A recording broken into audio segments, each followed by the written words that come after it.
ఓం నమ శివాయ. అందరికీ నమస్కారం.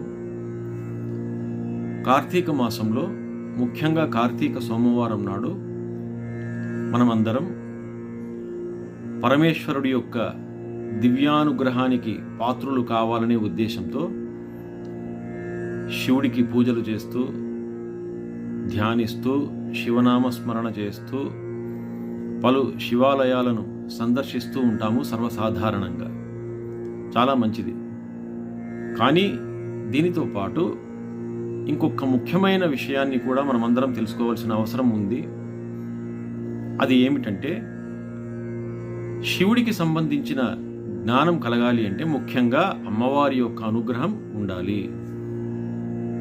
ఈ విషయం నేను చెప్పడం లేదు, శ్రీ లలితా సహస్రనామ స్తోత్రంలో చాలా చక్కగా వివరించబడింది. స్వతంత్ర సర్వతంత్రేషి దక్షిణామూర్తి రూపిణి సనకాది సమారాధ్య శివజ్ఞాన ప్రదాయిని. శివజ్ఞాన ప్రదాయిని అంటే శివుడికి సంబంధించిన జ్ఞానం కలగాలి అంటే ఆ జ్ఞానాన్ని ప్రసాదించేది కూడా నా తల్లి శ్రీశైల భ్రమరాంబికా మాతనే. కాబట్టి నా యొక్క చిన్న విన్నపం ఏమిటంటే, ఈ వీడియోలో 2 శ్లోకాలు అమ్మవారివి ఉన్నాయి.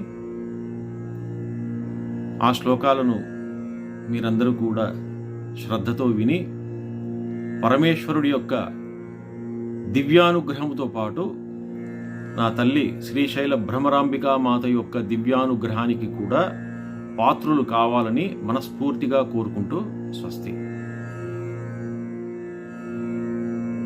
శ్రీనాథాదృతపాలిత త్రిభువనా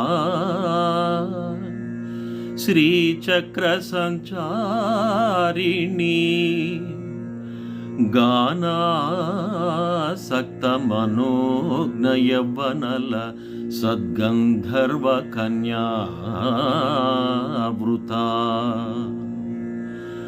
దీనానా అతివేల భాగ్యజననీ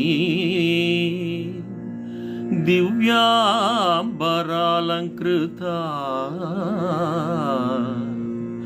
శ్రీశైలస్థలవాసిని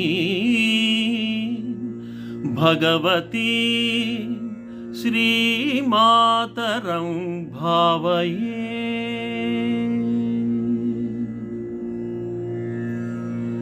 ఉభౌ దర్వీకుంభౌ మణికనక సంభావిత గుణౌ దధానా పాణిభ్యాం అమృతరసమృష్టాన్న కలితౌ కళాఢ్యా కళ్యాణీ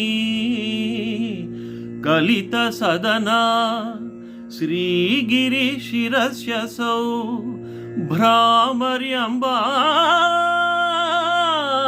రచయతు మదిష్టార్థ విభవం మదిష్టార్థ విభవం.